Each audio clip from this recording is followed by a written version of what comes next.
स्पर्धेच्या आणि डिजिटल बॅनरच्या युगात शेवटची घटका मोजणारी कला.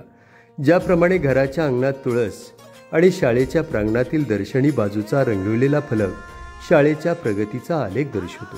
पूर्वी आणि आत्ताही कला शिक्षक सण, उत्सव, वार, 15 ऑगस्ट, 26 जानेवारीला अतिशय सुंदर फलकलेखन करतात आणि त्यातूनच कलेची आवड निर्माण झाली. खरोखरच कला शिक्षक किती मन लावून फलकलेखन करत असतात आणि कलेचे संस्कार विद्यार्थ्यांवरती घडवत असतात. त्यांच्या अंगावर पडलेले रंग समर्पणाची निशाणी असते. त्यांनी कला शिक्षकांनी रेखाटलेलं फलकलेखन विद्यार्थ्यांच्या मनावर पिढीना पिढी कोरलं जातं. मात्र अभ्यासाच्या आणि स्पर्धेच्या नावाखाली कलेला मात्र आता वाऱ्यावर सोडलं जाते.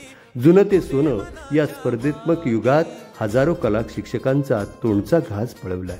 या स्पर्धात्मक युगात आपली कला जोपासून कलेचे शिक्षण रुजवणाऱ्या हजारो कला शिक्षकांना माझा त्रिवार मानाचा सलाम.